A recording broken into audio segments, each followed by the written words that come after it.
Hola. Bueno, perdonad el retraso. Creo que va a merecer la pena esperar a lo que vamos a ver en esta hora. Dentro del marco del cincuentenario, esta es la primera de las actividades del segundo trimestre. Y en esta ocasión, igual que en aquella marcha en bicicleta o la apertura, bueno, vamos dirigida a nuestro alumnado. A nuestro alumnado, en este caso, de primer bachillerato de Ciencia y Teología. Hoy tenemos con nosotros a doña Adela Muñoz Páez, catedrática de Química, que se encuentra aquí a mi lado, de catedrática de Química Inorgánica de Sevilla, y a la que agradezco enormemente el esfuerzo que ha hecho para estar hoy con nosotros. Como vais a ver dentro de un momento, esta descripción de la catedrática de Química es muy corta para describir a esta mujer, ya que tras el nombre de Adela Muñoz Páez hay una excelente profesional, investigadora, divulgadora científica y una luchadora por los derechos humanos. Si queréis conocer muchos datos de ella, una vez que salgáis de aquí, tiene una magnífica web. Me encanta mucho el nombre que tiene. Cartas a Hipatia. Hipatia fue una matemática, astrónoma y además fue filósofo. El nombre de Hipatia, bueno, pues ella posiblemente nos explicará ahora el por qué. Escogió ese nombre para esa web porque ella lo que quiere es reconocer ese derecho de la mujer a estar en el mundo además científico, porque ya sabéis que la mujer, bueno, pues hasta hace poco tiene muchos derechos no reconocidos. El título de la conferencia es ¿Tiene sexo la mente? Bueno, no sé qué pensaréis del título, pero a mí me ha costado mucha broma. La verdad que a algunos le ha puesto una en, tiene sexo en la mente, y claro, y da lugar a muchos equívocos. En fin, ahora nos va a explicar ella qué quiere decir con ese título. A su lado se encuentra Felisa Ans, profesora de tecnología y antigua profesora de nuestro centro desde el año 92 al 96, estuvo 4 cursos, y esos 4 cursos no estuvo como tecnóloga, estuvo en la especialidad de física y química, que nos va a hacer el honor de presentarnos a Adela Muñoz Páez. Y ambas tienen algo en común, algo que las une enormemente en el pasado, fueron alumnas del centro. Y sin dilatar esto mucho más, le voy a pasar la palabra a Felisa y vamos a empezar a disfrutar. Muchas gracias, Raimundo. Pues espero poder hablar lo que yo quiero hablar porque tengo la garganta regular. Vamos a intentarlo. Buenos días a todos. Quiero empezar diciendo que hace una semana aproximadamente Raimundo me llama y me propone que presente a Adela. Y yo me lo pienso porque me imponía asumir esa responsabilidad, pero me pudo más la ilusión de recordar viejos tiempos, de conocer a Adela y de poder estar hoy aquí con todos vosotros y vosotras. Adela y yo no nos conocíamos, aunque en una parte de nuestra vida hemos andado por los mismos sitios con un ligero desfase en el tiempo. Tal vez algún día en algún bar de Reina Mercedes de estudiantes nos hayamos encontrado comiendo algún plato combinado o corriendo sin tiempo, probablemente. Pues en el 75, cuando yo empecé mis estudios de bachillerato unificado y polivalente en el San Fulgencio, Adela ya no corría por estos pasillos. Adela acababa de irse a Sevilla a seguir sus estudios. Y yo no me encontré aquí a Adela, pero me encontré con buenos compañeros, Pepe Carmona, por ejemplo, que sigue siendo profesor de este centro actualmente, y me encontré con excelentes profesores que más tarde fueron compañeros míos de trabajo cuando yo trabajé aquí en el instituto. No sé si Adela tal vez conociera a Conchita Boy, hoy aquí presente, excelente profesora de física y química, a Federico Madero, profesor de matemáticas, a Argelina González Sevilla, que derrochaba tal energía dando las clases que no le pasaba desapercibida a nadie. Si te dio clase la recuerdas seguro. Ella es profesora de latín, era profesora de latín, pero a mí me dio clases de francés el primero. Ella dice que no, tenemos ahí esa disputa, lo averiguaremos a Egeri algún día. Tal vez Adela recuerde a Josefina, de la Luisiana. Josefina era una conserje que a mí me parecía muy elegante, muy educada, que recorría los pasillos del instituto en la hora del recreo, haciéndonos salir al patio a los alumnos que nos pretendíamos quedar en el aula estudiando, repasando para algún examen. No sé si la recordarás. Más tarde, en el 79, en Sevilla, en el edificio precioso de la antigua Real Fábrica de Tabacos de Sevilla, pues Adela terminaba su licenciatura en química cuando yo la empezaba, pero tampoco allí nos encontramos. Ya éramos en aquella época mujeres universitarias, mujeres científicas, y la verdad es que yo me sentía un poco rara. Yo seguía adelante con el apoyo incondicional de mis padres, que mis padres tenían clarísimo el camino que yo debía seguir, y ellos eran los que me apoyaban. Pero yo a veces me sentía bicho raro, porque al ser de un pueblo tan pequeño, en el que la mayoría de las mujeres, por no decir todas las mujeres de mi edad, estaban trabajando en el campo, recogiendo aceitunas y algodón, ayudando a sus familias en sus casas, porque tenían necesidades económicas. Recuerdo una anécdota curiosa que me pasó un día en Cañada. Por la calle una mujer me para y me dice: niña, ¿tú para qué estás estudiando? ¿Para maestra o para médico? Y yo le contesté: yo estudio química, licenciatura en ciencias químicas. Y ella me dice: ah, muy bien. ¿Y eso qué es? ¿Médico o maestra? Eso ya, afortunadamente, esos tipos de episodios han pasado ya a la historia. Hoy, en la actualidad, pues en mi calle vivimos 3 mujeres licenciadas en ciencias químicas, en Cañada de Rosal. Y volviendo a Adela, pues yo estoy segura de que los padres de Adela, y además hoy lo estoy comprobando en directo, estoy segura de que los padres de Adela han sido unos pilares fuertes para ella, para su formación, y su familia actual, su marido, sus hijos, seguro que siguen siendo un gran apoyo para su carrera. Estoy segura de ello. Bueno, pues por fin llegó el día de que Adela y yo nos conociéramos personalmente. Hoy es el día, hoy tenemos la suerte de tener aquí a Adela Muñoz Páez, de la Carolina. Adela científica, Adela investigadora, madre, docente, escritora, divulgadora de la ciencia, solidaria, defensora de las mujeres. Adela se licenció en Ciencias Químicas en la Universidad de Sevilla en junio del 80, se doctoró en Química por la Universidad de Sevilla en el 88. Actualmente es catedrática en la Universidad de Sevilla en el Departamento de Química Orgánica.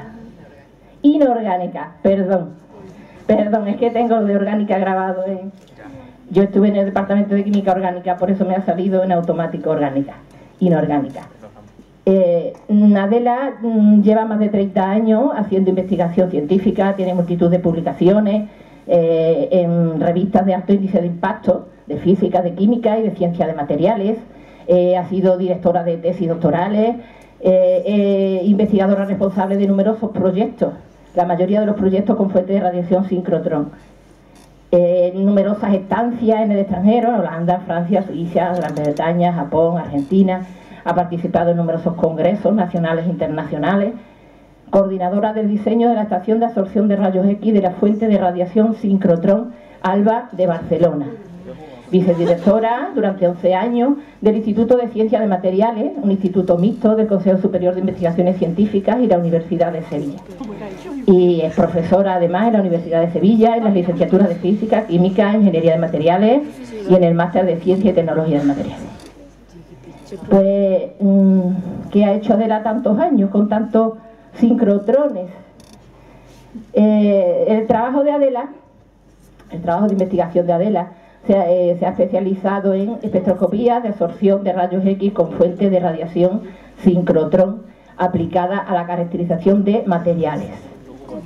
Esto parece un trabalengua que tal vez para algunas personas no tenga un significado muy claro.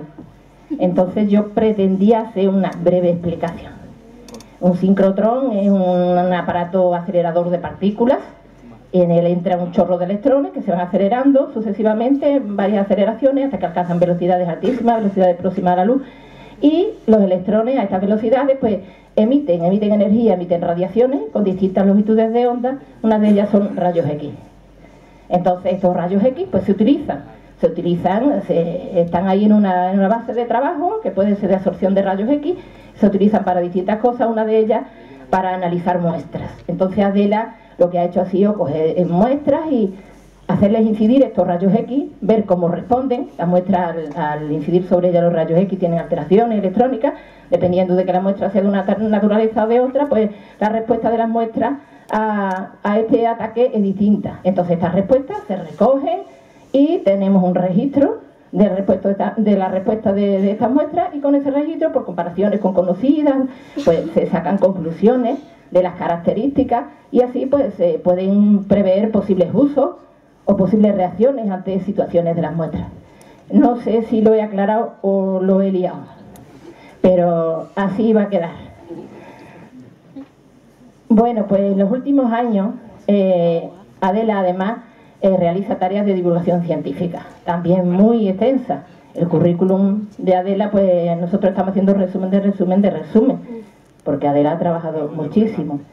Entonces Adela ha publicado 3 libros, uno que tal vez sea más conocido, Historia del veneno, de la cicuta al polonio, una biografía de Marie Curie y una biografía de Antoine Lavoisier. Ha impartido seminarios, conferencias en distintos foros de divulgación científica, de mujeres científicas, ha publicado artículos sobre mujeres científicas en infinidad de revistas y periódicos. Tal vez suene más el Huffington Post o Redes, que la dirige Eduardo Punset. Hay por ahí un artículo, Liga de la Leche y Malas Madres, ¿verdad? ¿Está bien dicho? Esto también es un poco trabalenguas. Este artículo pues, ha suscitado polémica por ahí, con opiniones encontradas en distintos medios. Adela ha concedido entrevistas en radio y televisión, también muchas. Ha publicado muchos artículos sobre la mujer en el tercer mundo.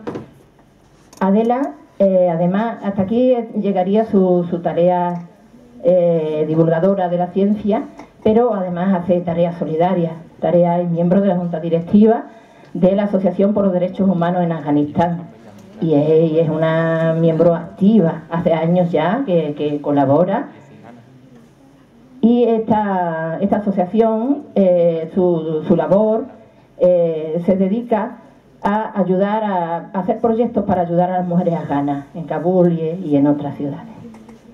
Bueno, pues Adela es todo un ejemplo a seguir. Adela responde al perfil de mujer trabajadora, incansable y luchadora ante las adversidades de las colonas centroeuropeas que vinieron en la época de Carlos III a poblar los municipios de las nuevas poblaciones de Sierra Morena y Andalucía, entre los que se encuentran La Carolina y Calle de Rosal. Bueno, pues aprovecho la ocasión para terminar, para invitaros a todos, especialmente a Adela, que es nuestra protagonista hoy, para invitaros a todos a que vengáis a Cañada a conocer nuestro centro de interpretación de las nuevas poblaciones y nuestra fiesta colonial de los huevos pintados, que estamos trabajando en ella para que se considere bien de interés turístico. Y nada, muchas gracias Adela por tu contribución a la ciencia, por tu ayuda a las mujeres y por estar hoy aquí con todos nosotros y nosotras. Muchas gracias Adela.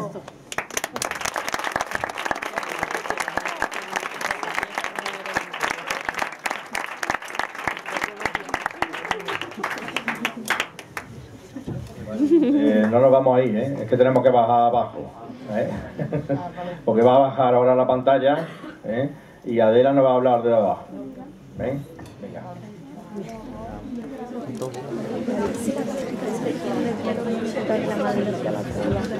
Bueno, buenos días a todos y a todas.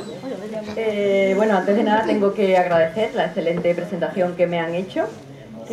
Bueno, parece que he hecho muchas más cosas de las que he hecho, tengo algunos añitos, entonces bueno, he tenido tiempo de hacer algunas cosas. En realidad no he tenido que enfrentarme a muchos problemas, desde luego nada comparado con lo que se debieron enfrentar esas mujeres colonas de las que nos ha hablado ahora. Si hubiera tenido que enfrentarme a muchos problemas y resolver, bueno, muchas circunstancias difíciles, pues posiblemente no habría podido hacer tantas cosas o gran parte de las cosas que está contando ahora Felisa. Quería decir de entrada que el motivo de estar hoy aquí no es hablar de mí, sino hablar fundamentalmente de mujeres que ha pasado desapercibidas y que a las cuales la historia no les ha hecho justicia. Entonces, bueno, yo no he tenido que luchar con las circunstancias adversas con las que lucharon fundamentalmente estas mujeres y muchas mujeres a lo largo de la historia. Entonces tengo una responsabilidad, pues, no solamente para desempeñar un trabajo como científica, sino para sacar del olvido en el que están estas mujeres.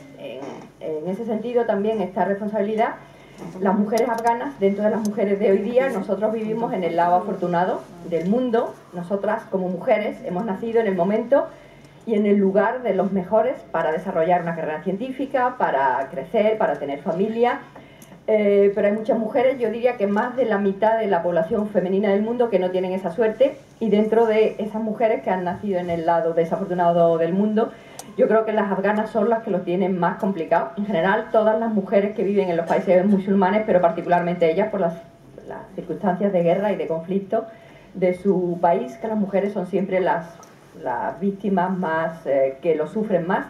Y entonces, bueno, pues también por esa deuda que tengo con la suerte que hemos tenido de haber nacido cuando y donde hemos nacido, por lo que trabajo para ayudar dentro de lo que es posible desde aquí a estas mujeres.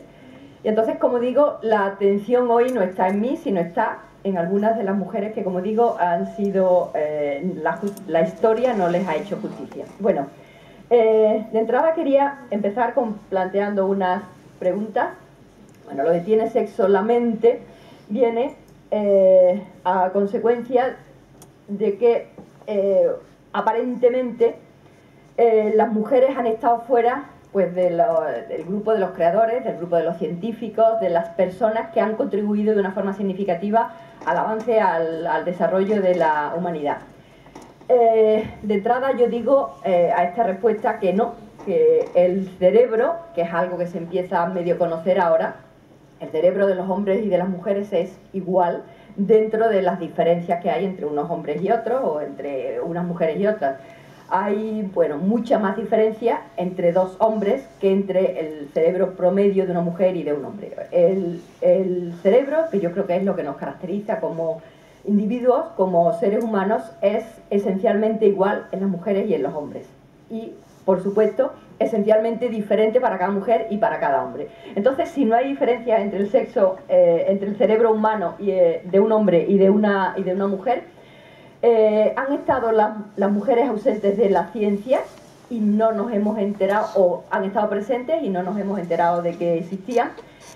Si eso ha sido así en el pasado, están hoy integradas, y si acaso no estuvieran integradas, ¿se puede hacer algo para remediar esa no integración? Bueno, la respuesta a la pregunta primera es que las mujeres no han estado ausentes de la ciencia. Prácticamente en todas las civilizaciones, en todas las culturas, a lo largo de toda la historia, ha habido mujeres que han hecho contribuciones relevantes a la ciencia. A pesar de que se ha avanzado mucho en los últimos 50 años, aún no están completamente integradas. Y sí, hay algunas cosas que se pueden hacer para remediar esa falta de integración. Bueno, la pregunta primera, si las mujeres han estado ausentes de la historia de la ciencia en el pasado, bueno, pues aquí tengo algunas imágenes, no sé si vais reconociendo algunas, en general son todas bastante desconocidas. Podría indicaros, ay perdón, me he colado, no sé si conocéis, arriba a la izquierda tenemos la estatua de una griega muy notable, a la derecha una sumeria de hace 4300 años, aquí tenemos Hipatia, aquí tenemos una monja, aquí tenemos una mujer desconocida, aunque esto es una imagen de un billete de los 500, de los marcos antiguos, de un billete de 500 marcos. Creo que la que todos conocéis es la de la segunda fila, empezando por la derecha, Marie Curie. Luego hay otras bastante sorprendentes, una muy fea, la cuarta empezando desde la izquierda, otra guapísima, la quinta. Bueno, aquí tenemos, hay españolas, la de la parte de arriba, la segunda por la derecha. Hay inglesas, hay francesas, polacas, americanas, alemanas, griegas, caldeas, en lo que es hoy Irak.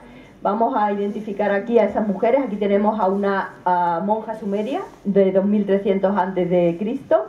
Aquí tenemos a Aspasia de Mileto, la compañera de Pericles en Grecia, Hipatia de Alejandría en el siglo IV de nuestra era. Quizá el símbolo más potente de las mujeres científicas, porque fue muerta a manos de una multitud enfervorecida, y es, bueno, el símbolo de la lucha de las mujeres y, en el caso de ella, del fracaso o de la gran derrota.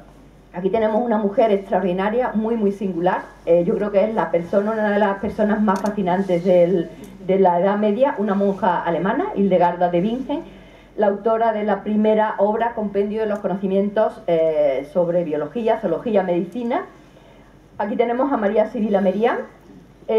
Como digo, esto está sacado de una imagen de un billete de 500 marcos, Marie Lavoisier, bueno, una mujer en una revolución, en dos revoluciones, la marquesa de Châtelet, la hija de Lord Byron, la creadora del, bueno, el nombre de Ada es el nombre de un lenguaje informático que se sigue usando hoy día, por ejemplo es el de los controladores de los aeropuertos. Aquí tenemos a una rusa, Sofía Kovalevskaya, educada científicamente en Alemania y que fue la primera profesora de matemáticas de Europa en Suecia.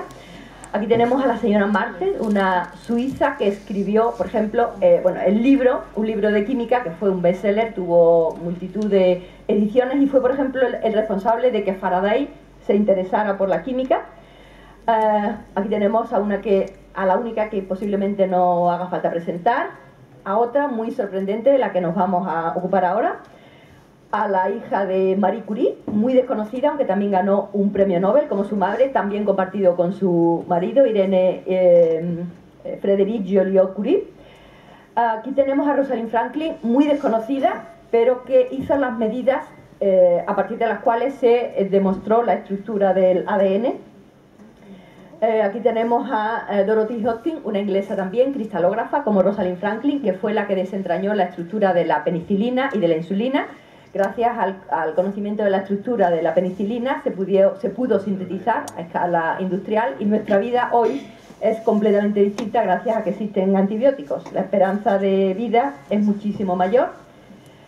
Bueno, y por último tenemos a una española que fue barrida, como otras muchísimas cosas, por la Guerra Civil Española. Bueno, no voy a hablaros de todas estas mujeres, pero yo creo que tampoco esta lista es exhaustiva, pero yo creo que es suficiente para demostrar que sí ha habido muchas mujeres científicas en el pasado, terminando por el pasado más reciente de comienzos del siglo XX en España. Bueno, parte de podéis encontrar información adicional en la página hipatia.es y aquí lo que vamos a hablar hoy es solo de tres de estas mujeres, de María Sibila Merian, una alemana del siglo XVII, de otra María, Marie Lavoisier.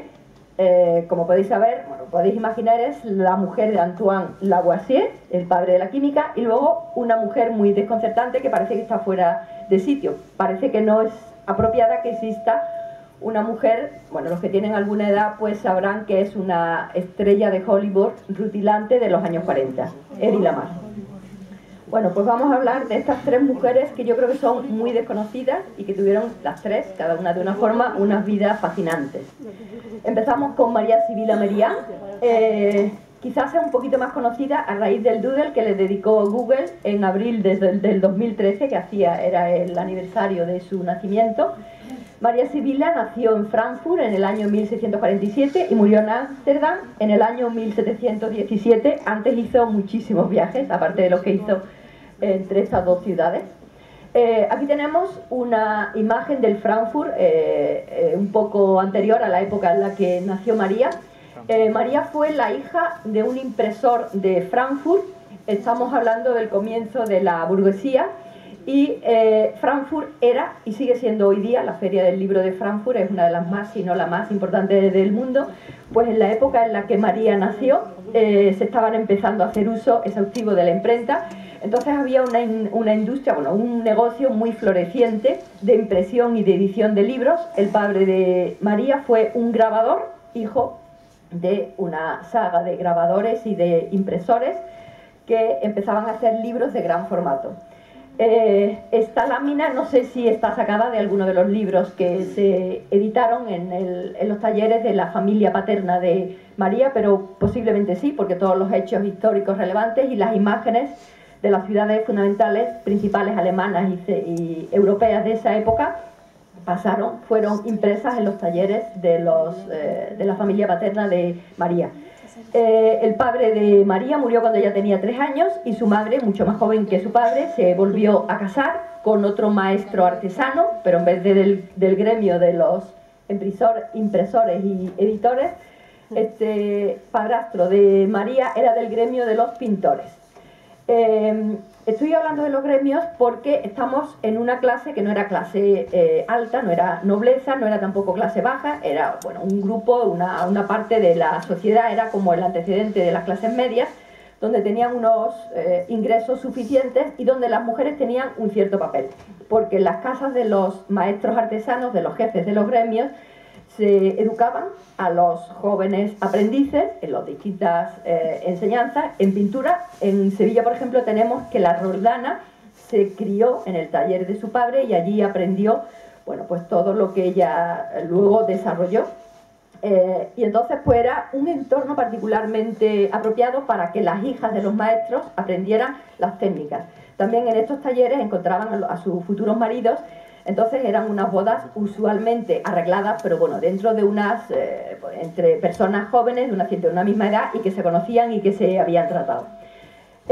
María, no se sabe si su padre descubrió sus dotes especiales antes de morir. Hay algunos biógrafos que dicen que sí. Es raro que en una niña de 3 años ya se pudieran prever estas dotes. El que sí las vio y desde luego la enseñó y las desarrolló fue su padrastro, que la enseñó todas las técnicas pictóricas. Había una cierta escala, las mujeres solamente podían aprender el dibujo con carbón o con tinta, los dibujos al óleo o al pastel eran cosa de los hombres, digamos que era como un escalón superior. María aprendió todas las técnicas enseñadas por su padre, se hizo muy pronto una especialista muy cotizada en el dibujo de flores. Estamos hablando de una época donde bueno, se empezaban a pagar fortunas por láminas coloreadas, había una moda de decorarlo todo con flores y luego también empezaba a haber dinero como consecuencia del comercio floreciente. Sin embargo, lo que le gustaba a María no eran las flores tan hermosas que ella pintaba también, sino las pequeñas bestezuelas que se escondían entre las flores que ella copiaba del natural. Bueno, aquí tengo un resumen de los viajes que hizo María por Europa. Empezó en Frankfurt, estamos en el centro. Cuando se casó con 17 años con uno de los maestros del taller de su padrastro, se fue a vivir a Nuremberg, a la derecha. Al cabo de unos 10 años volvió a Frankfurt y luego se fue al norte de Holanda, a una colonia lavadista, bueno, una secta protestante calvinista muy estricta. Luego se fue a Ámsterdam y luego ya emprendió un viaje mucho más aventurero. Pero vamos por el momento a seguir en Europa. Aquí tenemos, como veis, aquí tenemos un mapa de Alemania, Holanda y las provincias españolas. No sé si lo veis por aquí, bueno, no sé si se ve bien. Era cuando Holanda era una colonia española. Bueno, poco después de casarse, cuando se estableció en Nuremberg, María abrió un taller para enseñar a las jovencitas de la ciudad, a los más granados de la sociedad, a las hijas de los maestros artesanos, pero también a las hijas de la baja nobleza o de las clases más pudientes. Entonces, animada por sus alumnos, por sus alumnas, publicó el nuevo libro de las flores, donde daba muchos modelos que luego eran usados pues, para decorar telas, papeles, distintos motivos decorativos. Entonces esto era una colección de láminas.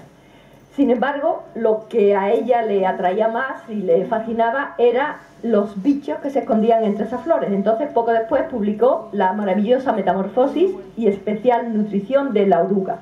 Ella estaba fascinada con el proceso que hacía que unos gusanos se convirtieran en mariposas, en hermosas mariposas. Entonces publicó un compendio de todo lo que se sabía de las orugas y las mariposas a las que daban lugar de Europa. Esto era una obra pictórica. Ella estaba educada en un taller donde se hacían dibujos pues, para venderlos bien y para ganar dinero. Entonces ella tenía un sentido tanto comercial como estético muy fuerte, pero no se centró en las hermosas flores, sino en los insectos. Bueno, hace falta recordar que en la época en la que María publicó su obra dedicada a las orugas, se pensaba, en la hipótesis de Aristóteles, que los insectos eran el producto de la podredumbre, que no eran seres vivos, sino eran un producto de la descomposición. No se sabía que había habido huevos antes. En la época de María fue cuando se pudo establecer esto.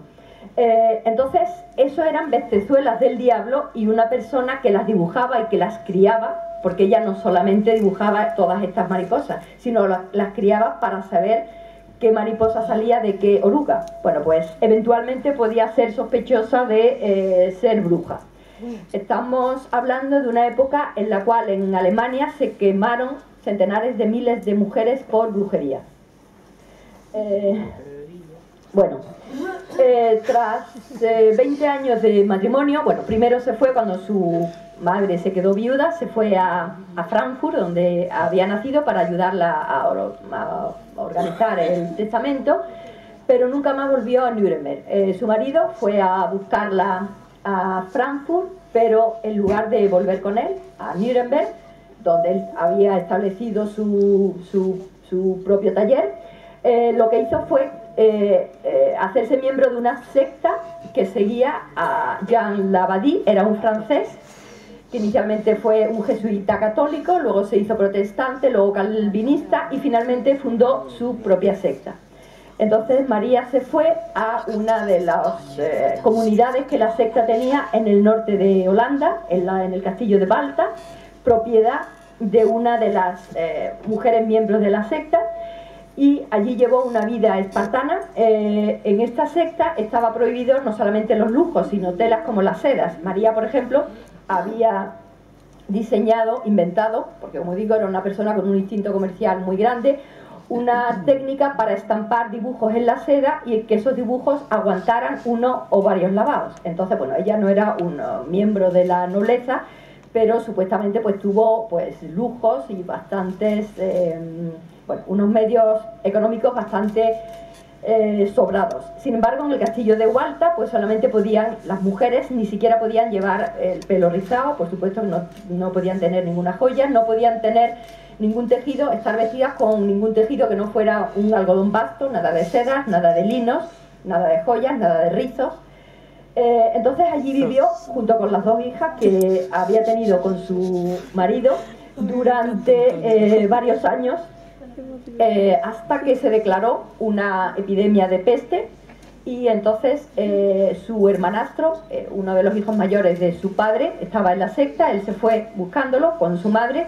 Su hermanastro murió a poco de que ella llegara. Su madre murió en la epidemia que se declaró cuando llevaban allí varios años, y entonces, bueno, la secta empezaron a tener problemas, hacían una economía de subsistencia y la vida no era fácil. Entonces, una vez más, María decidió establecerse en Ámsterdam. Allí, bueno, pues tuvo que buscarse la vida para alimentar a sus dos hijas. Entonces retomó sus clases de pintura y empezó a visitar los gabinetes privados de varios coleccionistas de una época donde, como digo, empezaba a haber dinero como consecuencia de las transacciones comerciales, y había muchas personas, bueno, que se encaprichaban y podían pagar auténticas fortunas por tener pues una determinada mariposa o un bulbo de un tulipán o algún ejemplar raro traída de las colonias de América.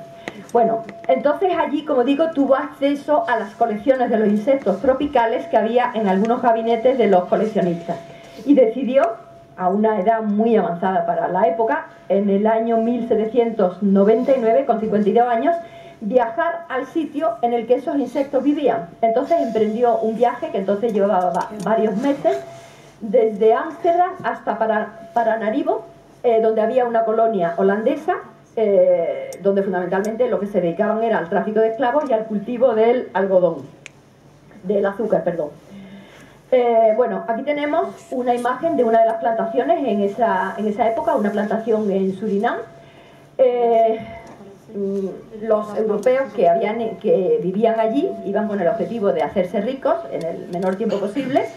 El trato a los esclavos era un trato extraordinariamente cruel. A los esclavos que vivían una vez pues le cortaban parte del pie, a los que vivían una segunda vez le cortaban el pie entero. No, creo que le cortaban primero unos dedos, luego parte del pie, luego el pie entero, y no sé si les quedaban ganas de huir una cuarta vez. Aquí tenemos una novela curiosa porque está escrita en una época, bueno, muy cercana en el tiempo a la que María viajó a Surinam, escrita por otra mujer, una intrépida inglesa que se ganó la vida como novelista. Aphra Behn la publicó en el año 1688 y cuenta la historia de un príncipe bueno, de un guerrero príncipe africano que es raptado, llevado a una colonia de Surinam, se escapa varias veces hasta que al final es sacrificado, por rebelde. Había un grupo de, cuando estos esclavos conseguían huir y se escondían en la selva, eran, bueno, los marrons, que eran una amenaza para las colonias. En realidad estas personas querían vivir de una forma, bueno, como personas libres, ¿no? Estamos hablando de las primeras generaciones que habían sido raptados en África y llevados hasta Surinam. El objetivo de María no era hacerse rica, no era cultivar azúcar, no era traficar con los esclavos. Por sus convicciones religiosas le repugnaba el trato inhumano que daban a los negros, que ella consideraba que eran personas. Aparte, por el sentido comercial, ella decía que era estúpido por parte de los colonos blancos tratar tan mal a los negros, porque estos negros se autoinfligían daños para no ser rentables para sus amos. También ella estudió la vegetación que había en la zona, entonces ella descubrió pues, plantas como canela, plantas aromáticas, plantas como el árbol del pan, de ciruelos, muchas plantas que ella pensaba que podían ser rentables, si los colonos blancos no fueran tan poco hábiles como para ver que había muchas otras riquezas aparte de la caña de azúcar, que era el único cultivo que se dedicaba. Bueno, los planes que María tenía era pasar allí varios años hasta hacer una clasificación de todos los insectos de la época. Sin embargo, estuvo escasamente 3 porque tuvo malaria o fiebre amarilla, bueno, casi se muere, con lo cual tuvo que volver a Ámsterdam. Cuando volvió a Ámsterdam tenía muchísimo material acumulado y con él hizo una primera clasificación de los insectos tropicales y como lo que ella sabía hacer era hacer libros y dibujar, pues lo que hizo fue una clasificación de todos esos insectos y la elaboración de un libro. Bueno, Santo pendiente de George. Que cumplió,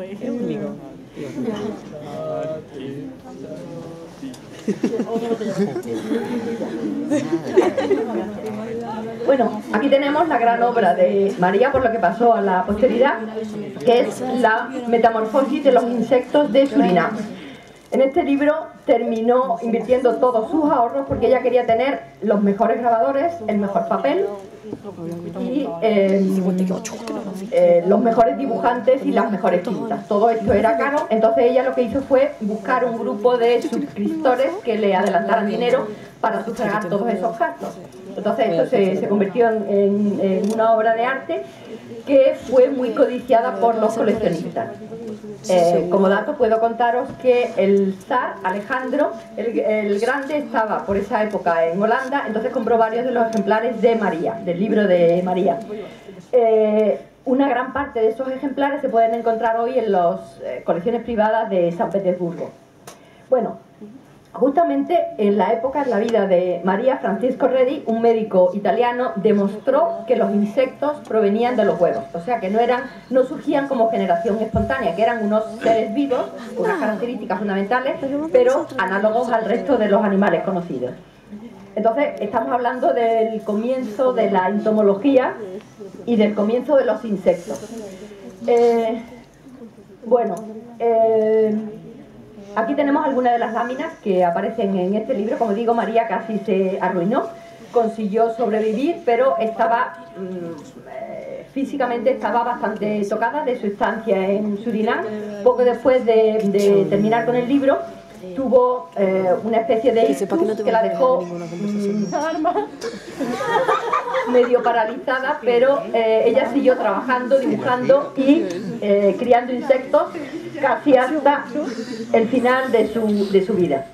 Bueno, como digo, fue aparte de una entomóloga, una dibujante, fue una mujer de negocios. Entonces, bueno, uno de los mayores homenajes, como veis aquí, su esfinge ilustra un billete de 500 marcos. Bueno, el zar no era Alejandro, sino Pedro el Grande, y hoy gran parte de su obra se puede encontrar en las colecciones particulares de Rusia. Bueno, una de las hijas de María, terminó casándose con Euler, con el matemático Euler, y trabajando en la ciudad que montó Pedro el Grande, la ciudad de la ciencia, seleccionando información para las colecciones particulares de Pedro el Grande. Bueno, esto es la historia de la vida de María, una mujer excepcional. Tiene un epílogo que en los siglos posteriores los entomólogos, los científicos oficiales consideraron que María no tenía relevancia, no tenía entidad para figurar en los libros de ciencia, porque no había estudiado en las universidades, porque no sabía latín. Entonces su obra fue descalificada, algunas veces con unos argumentos muy burdos. María vivió en el trópico, entonces ella tenía una información de primerísima mano sobre la vida de los insectos. Entonces, por ejemplo, he leído una descalificación que hizo un entomólogo inglés en Oxford, cuando ella describe cómo quedaba una región, un poblado indígena, cuando pasaba por él una marabunta, una plaga de marabunta. Entonces este entomólogo inglés cuenta que era fruto de la imaginación de los negros que engañaban a María. Bueno, era fruto de que ella había vivido allí y conocía de primerísima mano los efectos de estos pequeños insectos. Bueno, este es uno de los artículos que publiqué en el Huffington Post, ahí tenéis el link, y uno de los dibujos de María, que era una mujer de negocios, entomóloga y dibujante. Vamos a pasar ahora a otra María completamente distinta.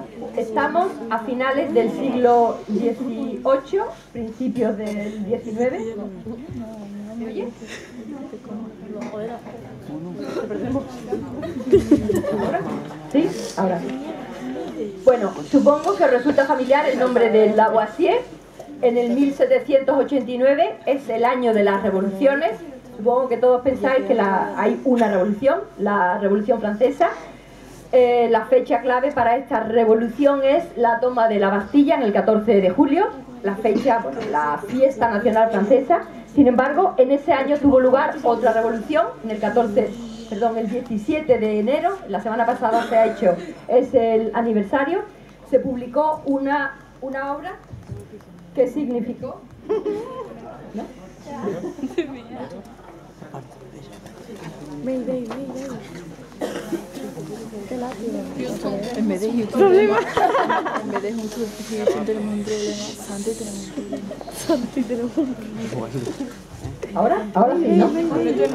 Pues, entonces, en el mismo año de la Revolución Francesa, en enero se publicó el Tratado Elemental de Química, que significó el comienzo de la Revolución Química y el fin de la alquimia. Entonces la química como ciencia exacta, como la conocemos hoy día, nació justamente con la publicación del Tratado Elemental de Química.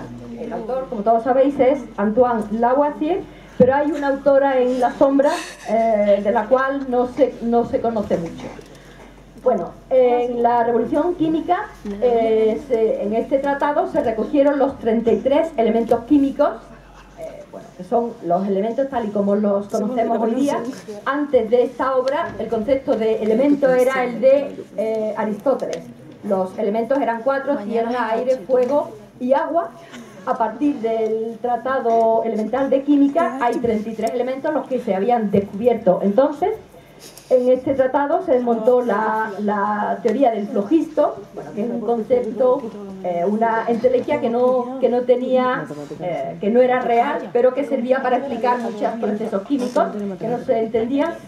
Y yo creo que la contribución fundamental es la de la ley de la conservación de masas, que nada se crea ni se destruye. Bueno, como todos sabéis, las reacciones químicas, en una reacción química, los reactivos, los elementos que componen los reactivos se reorganizan para formar unos nuevos compuestos que son los productos. Bueno, pues esto proviene del Tratado Elemental de Química de Lavoisier. Bueno, aquí tenemos el único retrato fiable de Lavoisier, que es el que hizo Jacques-Louis David, el pintor de la Revolución, del Directorio y de Napoleón, de los esposos.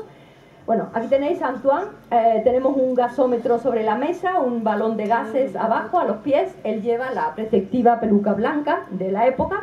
Marie lleva una peluca rubia porque ella era morena, con ojos azules. Bueno, tiene un traje de muselina blanca. Bueno, tiene los colores de la bandera francesa y es el cuadro que simboliza el triunfo de la razón de la química. Bueno, aquí tenemos otro dibujo, que no sé si lo veis bien. Es un dibujo que representa el trabajo en el laboratorio del Arsenal. Antoine, además de escribir este tratado de química, como sabéis, era una persona que fue nombrado comisionado de la pólvora. Como tal, vivió en el Arsenal, donde montó el que fue el primer gran laboratorio químico europeo, donde se llegaron a inventariar 13.000 aparatos para hacer experimentos.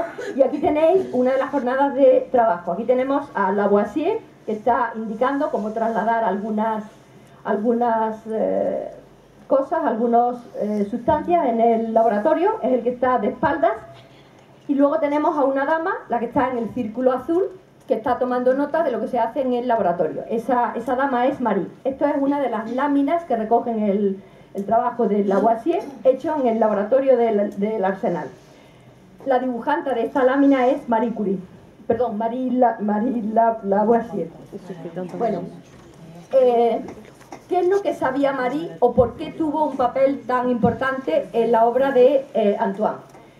Bueno, Marie no pudo estudiar en el colegio de las Cuatro Naciones, en el colegio Mazarin, donde estudió Antoine, que por cierto lo que él estudió en la universidad fueron leyes, él hizo derecho, entonces no había unos estudios de química, pero lo que hizo Marie, primero lo que ella estudió en el colegio en el que estuvo interna desde que su madre murió cuando ella tenía 3 años, fue estudiar, bueno, latín, música, algo de rezos. Entonces cuando se casó perfeccionó sus conocimientos de latín, tomó clases de química, primero de Antoine y luego de algunos de sus colaboradores, y luego también comenzó a estudiar inglés. El inglés era el idioma de las personas que más sabían sobre aire. Sobre aires eran gases. Los gases eran algo que le interesaba mucho a Lavoisier. Y era algo que no se sabía si tenía masa, por ejemplo, porque era algo que no se podía atrapar. Bien, pues un inglés, Priestley, era un maestro, un auténtico maestro en medir,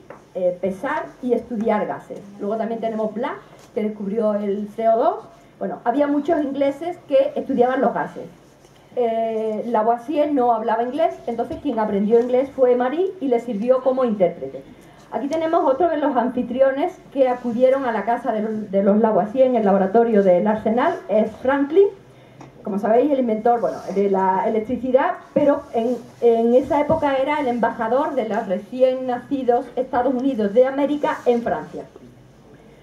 Bueno, era la única persona antes de la Revolución Francesa que formaba parte de la corte como embajador, como diplomático en la corte de Luis XVI. Era el único que no llevaba peluca blanca. Bueno, pues este fue uno de los amigos asiduos de la casa de los Lavoisier, al cual Marie le hizo un retrato al cual hay referencias en varias de las cartas de Franklin, pero del cual no se han conservado copias. Entonces, vamos a ver que Marie era dibujante, era ayudante en el laboratorio de química, pero también era intérprete. Una de las cosas que hizo Antoine fue desmontar la teoría del flogisto y para ello Marie tuvo un papel relevante porque fue la traductora del inglés al francés para que Antoine pudiera leer este tratado sobre el flogisto y luego la que traducía todas las cartas que se intercambiaron Lavoisier con Priestley, con Kirwan, el autor de la teoría del flogisto, y con otros autores, con otros científicos ingleses. Aquí tenemos una de las primeras versiones y una copia, donde hay una nota escrita por el traductor francés, cuyo nombre no aparece, pero que era Marie. Bueno, esto se pueden encontrar en la biblioteca, en los fondos originales de la biblioteca Bodleian. Bueno, otra de las facetas fundamentales de Marie fueron sus capacidades como pintora. Tuvo un maestro excepcional, Jacques-Louis David, que, bueno, por ejemplo, es el autor del famoso cuadro de la coronación de Napoleón. También es el autor del famoso cuadro donde en la sala del juego de la pelota se hizo la primera declaración que llevó luego a la toma de la Bastilla. Bueno, fue el pintor de la Revolución, del Directorio, y fue el maestro de pintura de Marie. con las clases que le dio Jacques-Louis David, Marie no solamente hizo retratos de algunos amigos, como por ejemplo Franklin, sino que hizo algo mucho más útil. Dibujó las láminas que aparecen en el tratado El metal de química, que permitían reproducir todos los experimentos que se realizaban en el laboratorio del Arsenal. Bueno, había un total de 14 láminas. Aquí hay una de ellas. Estas láminas, hoy día, bueno, tenemos muchos programas de ordenador para reproducir edificios, aparatos, dispositivos. Entonces había solamente tinta, papel, y hacía falta alguien que recogiera todos los detalles del instrumental. Y esto es lo que hizo Marie. Bueno, aquí tenemos otra de las láminas y, bueno, abajo a la derecha, aunque no se ve bien, pone Pauls Lavoisier Sculpiste. Pauls era su apellido de soltera. Entonces ella firmaba de una forma extraordinaria con su apellido de soltera y con el de su marido.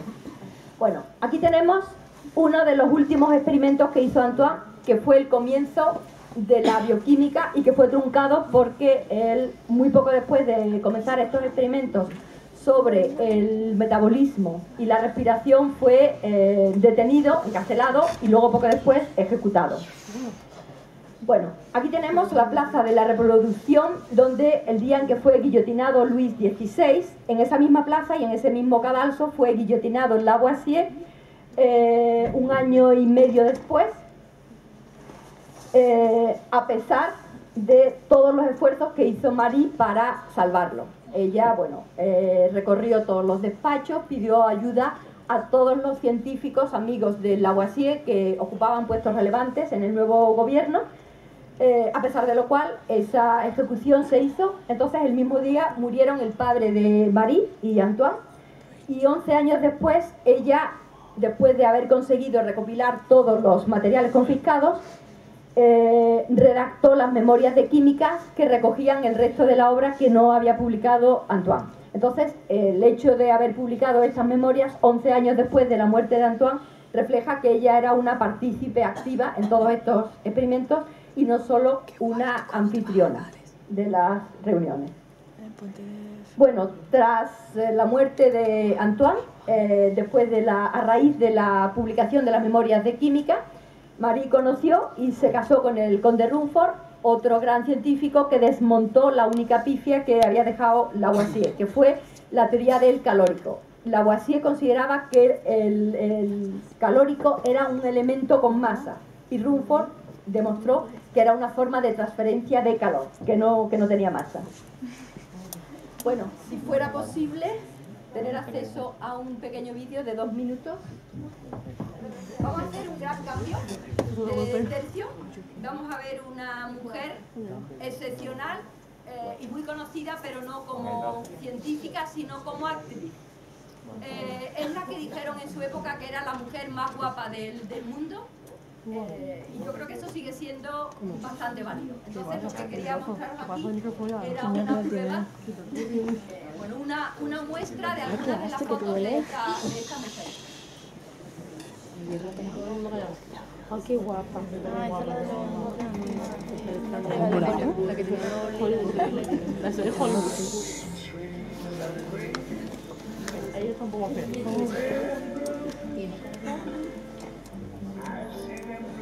Esa canción.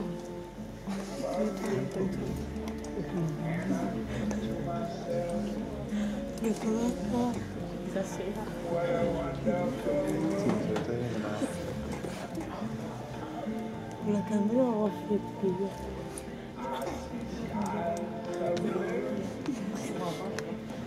Estaréis pensando qué es lo que pinta esta señora tan estupenda en una charla sobre científicas, ¿no? Qué guapa, no bueno, no hay que sentir que también la vida. Qué guapa, sí, es súper guapa. Dinero. Pero tú has visto los pelos.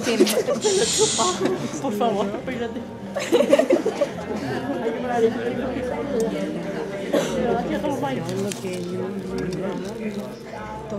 Después cuando mire.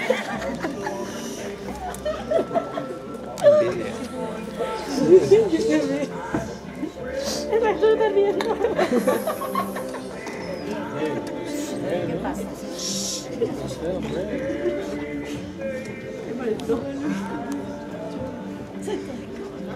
Bueno, es una estética diferente de la que se lleva ahora, pero está claro que es bastante alejada de la idea que se tiene de científica empollona, fea, poco atractiva.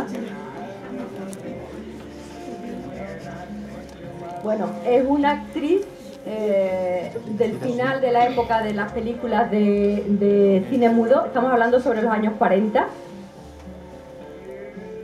Y aparte de que era guapísima, como podéis ver, quizá eso era una de sus características o de sus dones menos llamativos.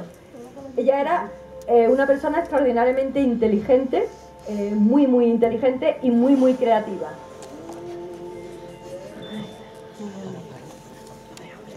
Esta guapísima mujer con la revolución de las comunicaciones y con los teléfonos móviles que estáis usando todos por ahí arriba. Bueno, pues Hedy Lamarr es la persona que está detrás de la idea que hace que vosotros podáis estar usando ahora todos los móviles.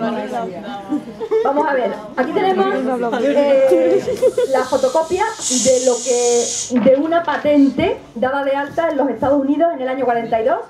Recordad que estamos en plena guerra mundial y hay una persona que da de alta una patente para una que ella llama un sistema secreto de comunicaciones. La base de esta patente son 2 o 3 folios escritos como estos, y aquí tenemos los dos autores. Una es Edith Kiesler Markey, su nombre de casada de la época, se casó 6 veces, con lo cual tuvo muchos nombres, y luego George Antheil, era un pianista famoso. Bueno, ellos dos estaban trabajando en Hollywood, no eran para nada científicos, pero aquí tenemos una idea tan revolucionaria que no se usó hasta 60 años después y que se ha desarrollado plenamente a comienzos del siglo XXI. Vamos a ver un poquito de la historia de Edith. Aquí tenemos a Edith, aquí tenemos a George Antheil, un pianista francés, un enfant terrible de los años 40. Bueno, era un creador que estaba fuera, bueno, de la onda de la música convencional. Ambos eran muy creativos, muy inteligentes. Entonces, en una fiesta, ella tuvo la idea, cuando él estaba improvisando algunas variaciones en el piano, ella tuvo la idea de que si se podían variar las frecuencias empleadas para dirigir los torpedos en la Segunda Guerra Mundial de una forma parecida a cómo se variaban aleatoriamente las notas en un piano, se podría luchar contra los submarinos alemanes sin miedo a que descubrieran la clave y volvieran los torpedos contra los aliados. Bueno, esta idea es un poco más compleja, pero surgió en una fiesta donde terminaron los dos tocando sobre un piano y desarrollando esta idea. Bueno, son los dos protagonistas de nuestra historia. Aquí tenemos a ella, que nació en Viena en el 1914, murió en Orlando, en Estados Unidos, en el año 2000. Bueno, hay muchísimas fotos de ella, yo esta es la que encuentro más seductora, bueno, con esa Pamela negra, en blanco y negro. Esta es una imagen de la Viena de cuando ella nació.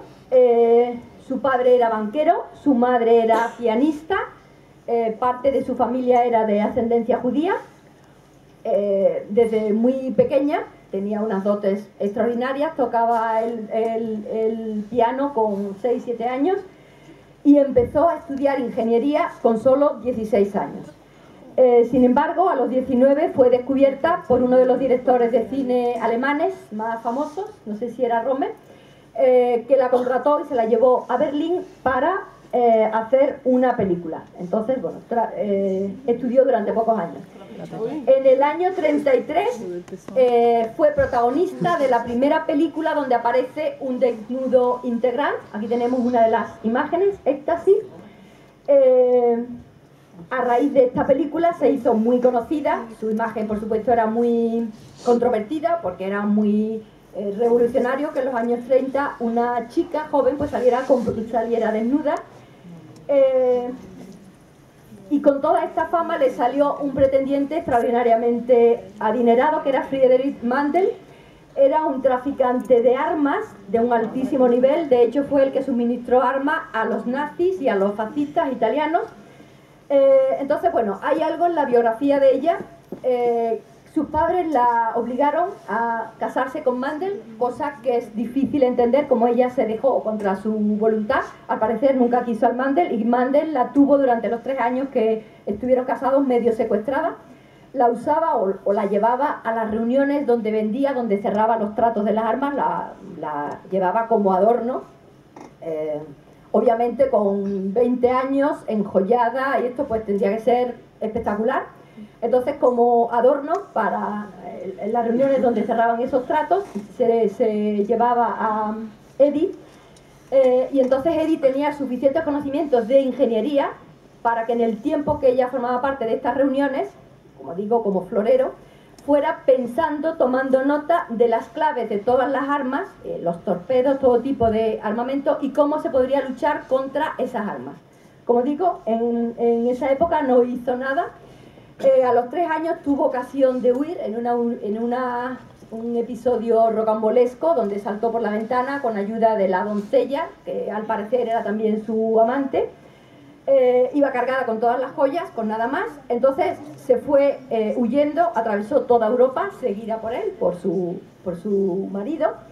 Consiguió atravesar el Atlántico, llegó hasta Estados Unidos, y entonces, bueno, allí con su aspecto, con su físico, no tuvo problema para abrirse paso en Hollywood.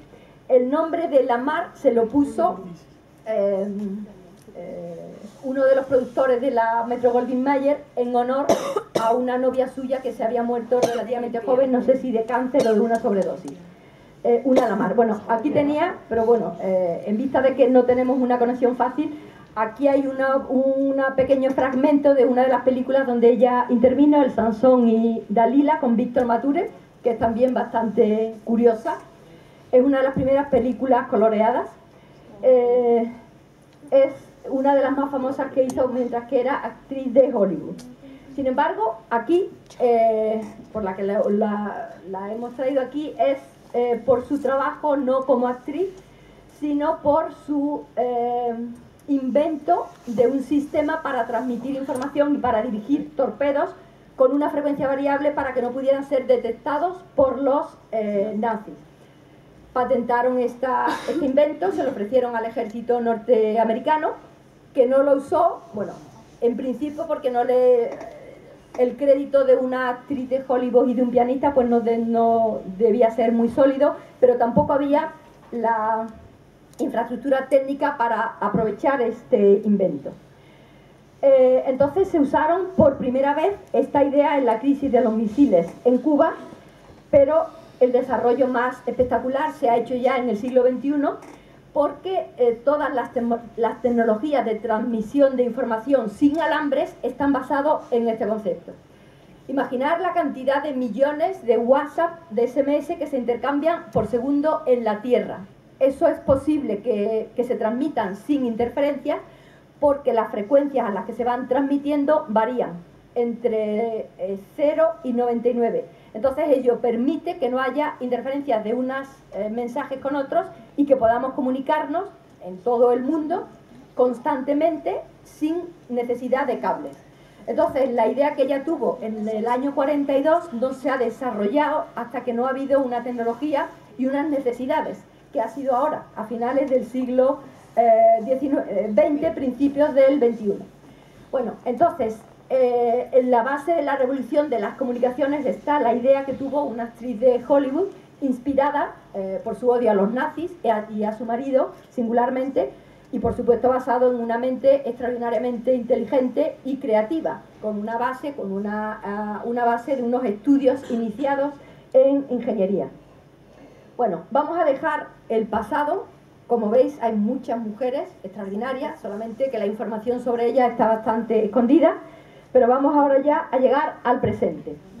¿Se han integrado completamente las mujeres en la ciencia? Bueno, estamos en una situación diametralmente opuesta a lo que era solamente hace 50 años, pero esa integración ha sido completa.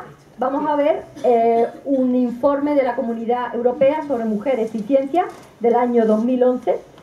Y vamos a ver por el diagrama tijera, aquí veis que tiene la forma de las tijeras, las líneas amarillas representan la presencia de los hombres matriculados como estudiantes, licenciados, doctorados, el paso tercero, y luego ya conforme vamos ascendiendo en el escalafón. El paso último serían catedráticos. Entonces, las líneas más pálidas, las amarillas y las moradas, son las del año 2002 y las más intensas son las del 2012. Fijaros que el efecto tijera sigue, comienzan a estudiar más mujeres arriba, se licencian más, además tienen muchas mejores notas, se doctoran menos y luego ya el porcentaje de las mujeres va cayendo. Bueno, entonces el problema se ha mejorado pero no se ha solucionado. Y ya para terminar, bueno, aquí quería daros un dato interesante antes de la conclusión. Fijaros que esto es el porcentaje de las mujeres en investigación por países. Fijaros que España está en un sitio razonablemente elevado. Aquí tenemos el promedio de la Comunidad Europea. Aquí tenemos países como Alemania u Holanda, que tienen un sistema de ciencia muy desarrollado. Curiosamente, en los sitios donde más se invierte en ciencia es donde menos mujeres hay. La ciencia es algo muy serio desde hace mucho tiempo, entonces ha habido una resistencia mayor a que las mujeres entren en el sistema de ciencia y tecnología. Como veis, en España estamos en una situación bastante más favorable que la media europea. Bueno, y ya estos sí son las dos últimas ideas que yo lanzo para vuestra consideración. Dos ideas que no son muy ortodoxas para intentar solucionar estos problemas. Primero tenemos For Women in Science, es un programa de L'Oréal UNESCO.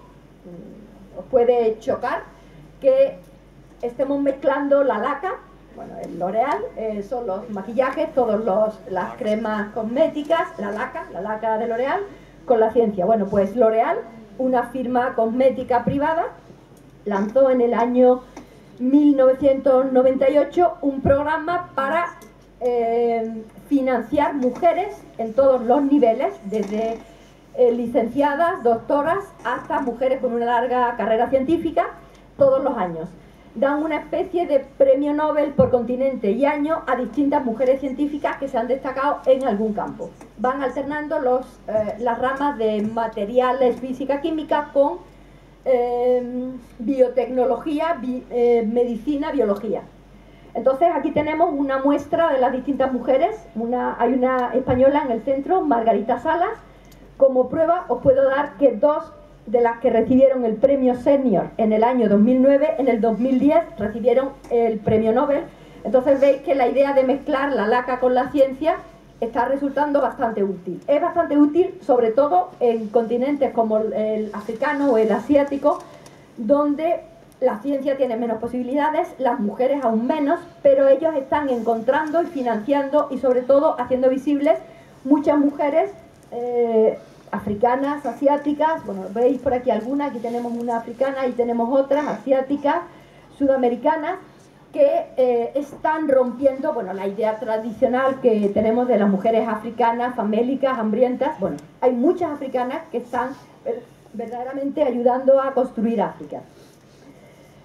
Bueno, y la otra idea heterodoxa es que si todo falla, si el techo de cristal, esas barreras invisibles que las mujeres no logran romper, no se rompen, no se solucionan, pues hay una solución final mucho más drástica que posiblemente solucionaría, bueno, acabaría de raíz con todos estos problemas. Tiene relación con un hecho histórico que se descubrió en Palermo a finales del siglo XVIII, donde una serie de mujeres pues ayudaron a otras mujeres a desembarazarse de maridos poco agraciados o poco cariñosos o muy agresivos. No había las leyes de la violencia de género. Entonces, la primera que se descubrió de estas tofanas, luego hay tofanas prácticamente en todos los países del mundo y en todos los años desde entonces, fue Tofanía de Adamo, a la cual se le atribuyó directa o indirectamente la muerte de más de 600 hombres.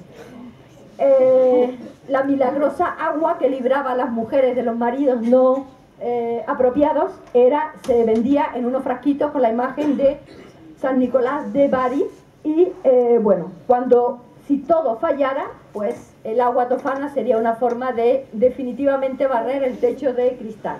Bueno, esto es todo lo que quería contar. Muchas gracias.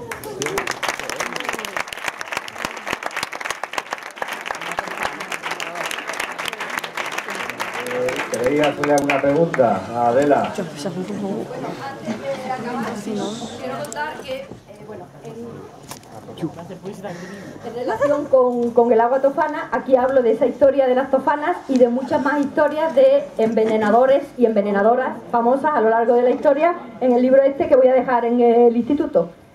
También hay otro sobre Marie Curie, una biografía, y otro sobre Lavoisier. Bueno, esto era por si queréis ampliar conocimientos sobre las tofanas.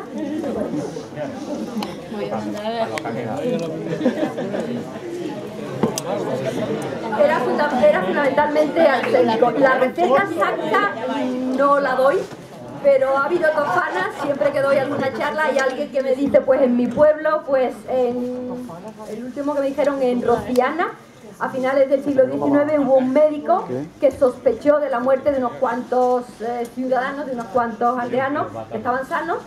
Entonces exhumó los cadáveres de algunos y descubrió que todos tenían unas grandes cantidades de arsénico. Entonces eso sirvió para descubrir una red de tofanas, mujeres que ayudaban a otras mujeres a librarse de maridos no de su agrado. En otra conferencia que di en Barcelona me hablaron de un pueblo de Andorra donde también hubo un caso de, bueno, unas mujeres que proporcionaban o aliños para la ensalada o cosméticos que tenían unos usos diferentes.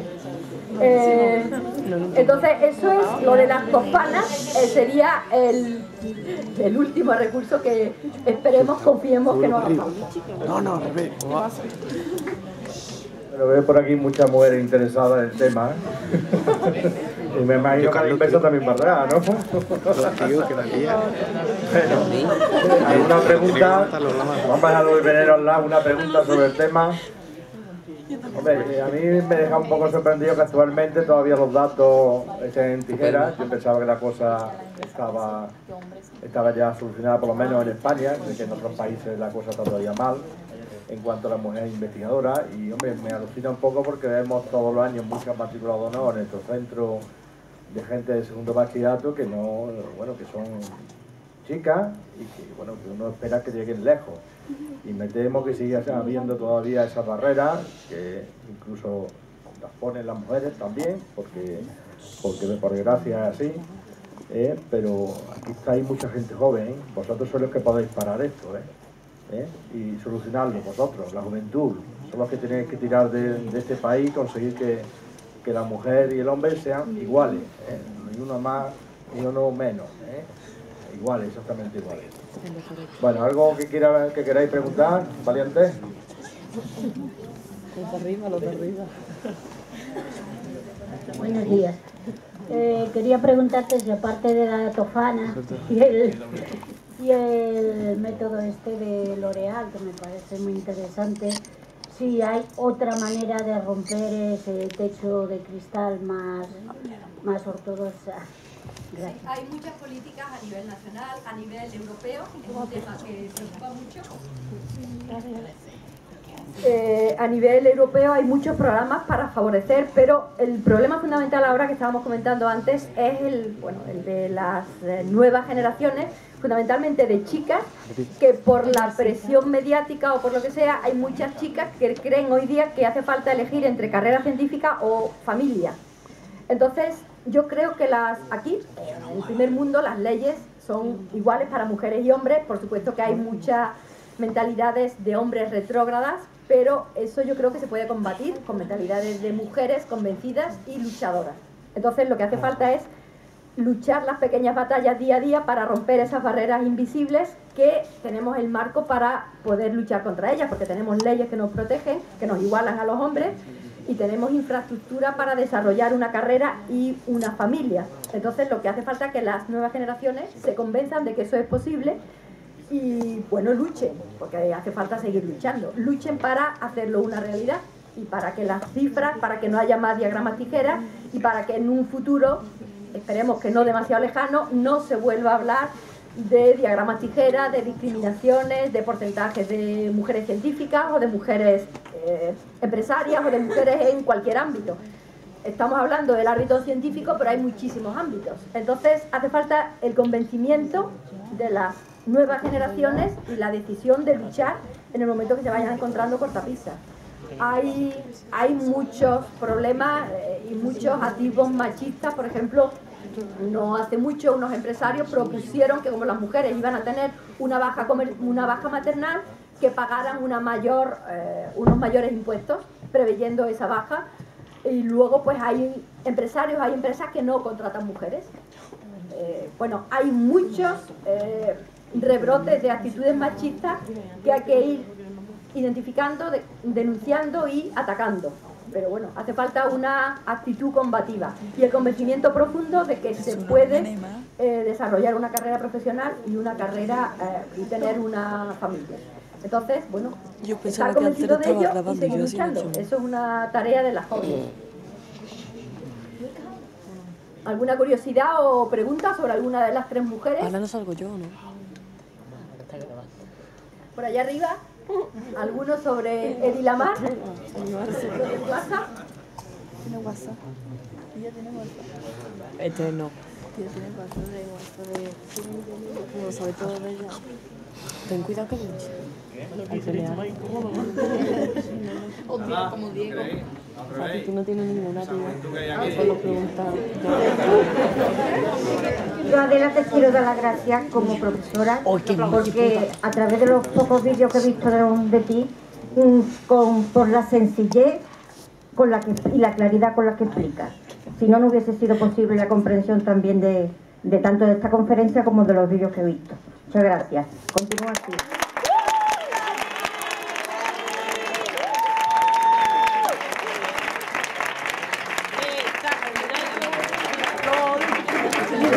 Loli Ramos fue compañera de clase de ella, así que no fíjense mucho de lo que ha dicho. Así muy particular. Sí, compartieron aula, compartieron aula con Adela. Nada más. Bueno, a mí me gustaría agradecer primero a Felisa por la mano que nos ha echado a la hora de presentar a Adela y por supuesto a Adela por estar hoy con nosotros, que vuelvo a repetir, con gran esfuerzo, y además por hablarnos de un tema que bueno, pues está perdido, está un poco abandonado, de las mujeres científicas, que hay muchísimas. Y bueno, muchísimas gracias, Adela. Esperamos que estés aquí con nosotros otra vez.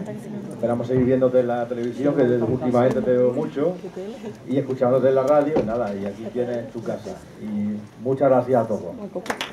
Me han dado de volver al sitio en el que estudié, bueno, y de dirigirme a todos vosotros y vosotras, que espero que en alguno pues haya arraigado la semilla pues de la curiosidad científica y sobre todo el convencimiento de que las barreras son las que nos pongamos nosotras mismas, vosotras mismas. Y de nuevo pues muchas gracias también por la celebración y por la invitación. Venga, más aplausos.